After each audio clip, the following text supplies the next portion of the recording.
Welcome to Football Scientific. We're taking a break from watching the No Kings protest to prepare ourselves for a good day of football and continuing through our football weekend. We're going to start with some NFL news, talk about the CFL games and IFL games from last night.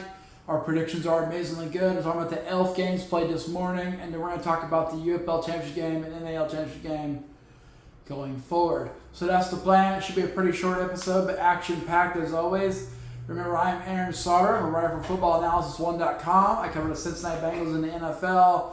I also cover the Hamilton Tiger Cats in the CFL at CFLNewsHub.com. They play tonight, so check out my pregame article on CFLNewsHub.com. And then also we're on Football Scientific. We talk about the UFL, the IFL, the NAL, the ELF, along with CFL and the NAL or NFL. So that's the plan. I'm joined by my co-host, Tyler the Tiger. Tyler the Tiger is here. What's up with all these protests, bro? Well, people are unhappy, I guess, there's protesting. So, okay, well, I don't get it because I'm a tiger. That's pretty cute. Okay. All right, Indianapolis Colts, they announced today that they'll be inducting former deceased owner Jim Irsay to their Colts Ring of Honor prior to their Week 1 game, which is pretty. His daughter took over the team, so it makes sense. Buffalo Bills signed number 30 pick defensive back Maxwell Hairston, signed him today. So we're still not going to sign Shamar Stewart. We probably will never sign Shamar Stewart. He'll probably go back to the draft and get drafted as an undrafted free agent. LA Rams, like he should have been this year. LA Rams, they waived cornerback Deion Kendricks. He missed all last season with an ACL tear. They're like, man, we don't want to hurt dude. New Orleans Saints, Spencer Rattler looks like he's going to be their quarterback one right now. They signed running back Cam Akers, which should help the running game out, which is huge. Spencer Rattler will be their QB1. Hopefully he doesn't throw a bunch of picks. But honestly, that's what he does. I'm not a big Saints fan, you know. Okay. Talk about some CFL football last night. Montreal Alouettes played the Ottawa Red Blacks.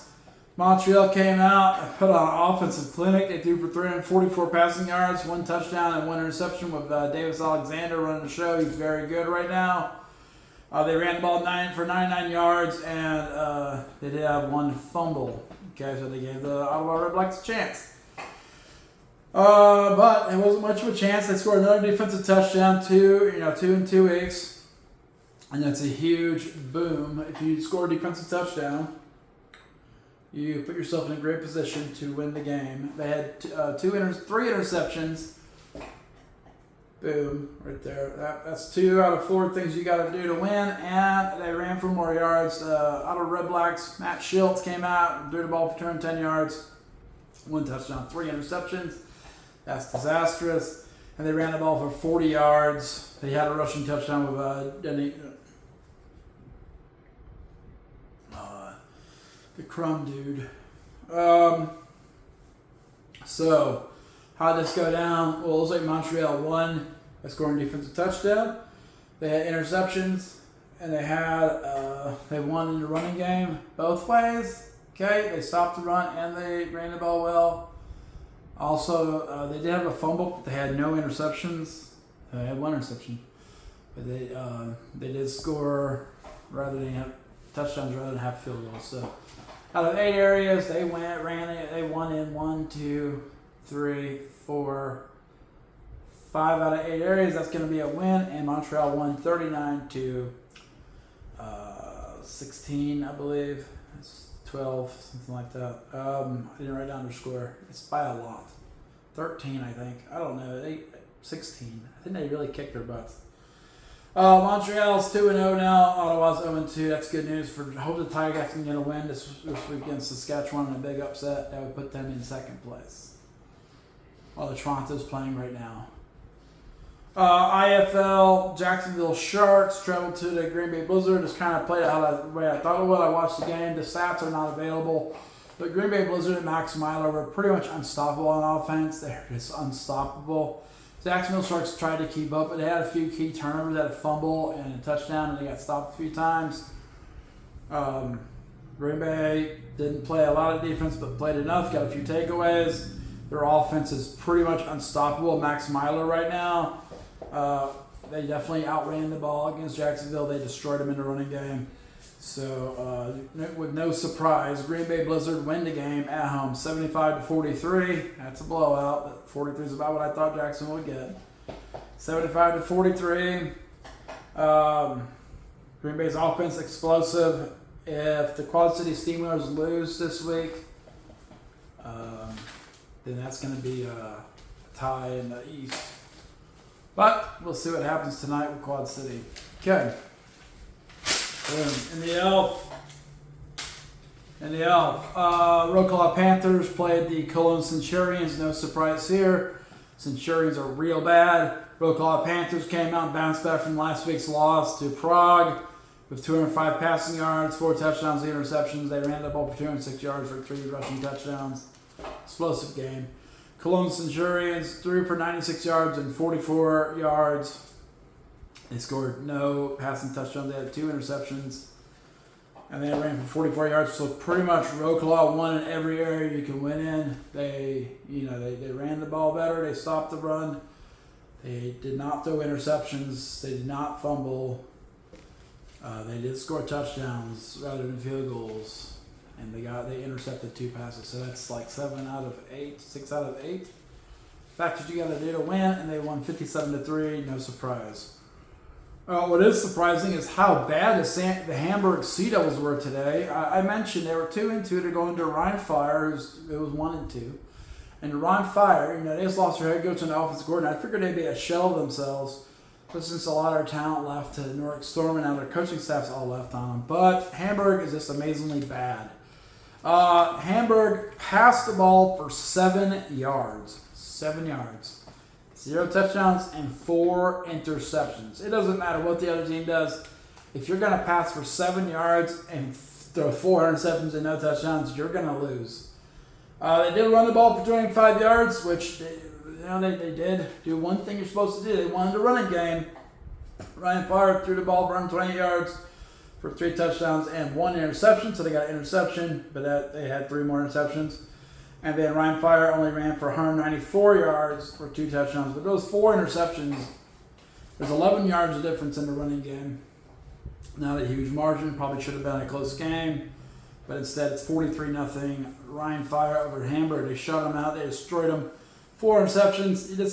You're not playing real football if you're going to throw 4 interceptions. This is not even competitive football. But they can't beat a good team. Okay. Last 2 notes, 2 predictions here. So first, tonight, I thought it was Sunday night, but tonight is the UFL Championship game at 8 p.m. on ABC. DC Defenders face the Michigan Panthers at St. Louis. How I have this game going down, everyone's fully loaded. It's going to be Bryce Perkins versus Jordan Tayamu. It's going to be a strong running game from DC Defenders against a strong defense from Michigan Panthers, vice versa. Michigan Panthers have a strong running game.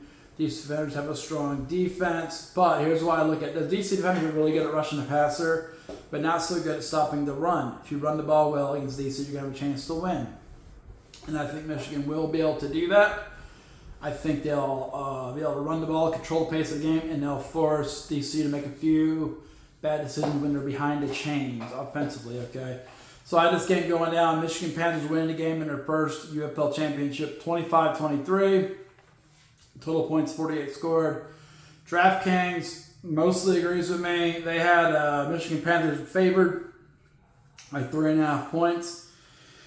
So DC Defenders are a 3.5 point underdog, and the over-under is 51.5. I say, and this has to be a close game to save the UFL. Okay, the last year's game was horrible.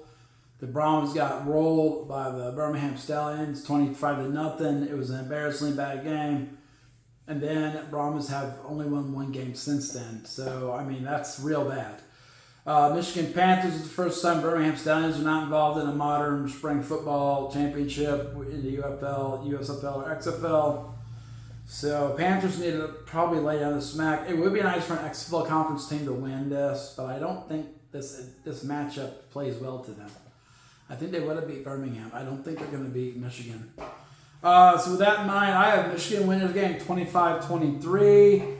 48 total points scored. If I was betting on this, I bet on DC Defenders with the points because I think they will lose, but not by very much. I'm taking DC with the points, and then I'm going under on this. I think it's going to be an under because both teams are going to want to run the ball. Okay? All right, that's the UFL Championship game. That is tonight, 8 p.m. on ABC.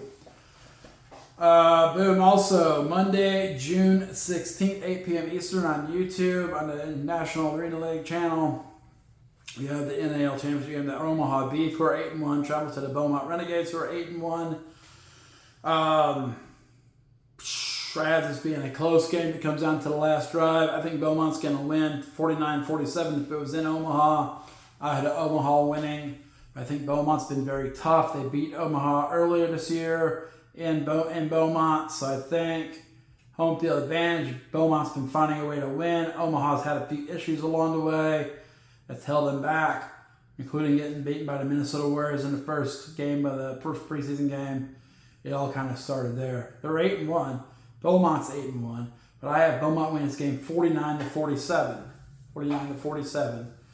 And I think they'll score 96 total points. There's nowhere to bet on the NAL, so you can't gamble on that.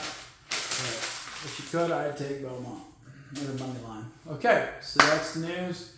CFL plays tonight, plays this afternoon and tonight. UFL has 5 games tonight. ELF has 4 games tomorrow, 5 games tomorrow. UFL Championship game tonight, NAL on Monday. So we still have a really busy weekend of football. We just want to take a break and catch up with things and see how it's going. So that is today's Football Scientific Show. Tell you got anything to add? Let's get it going. But we already did that part of the show. Have a great day. Have a great day. Be safe out there. They got these protests and this army parade going on. It's hard to say what's going to happen.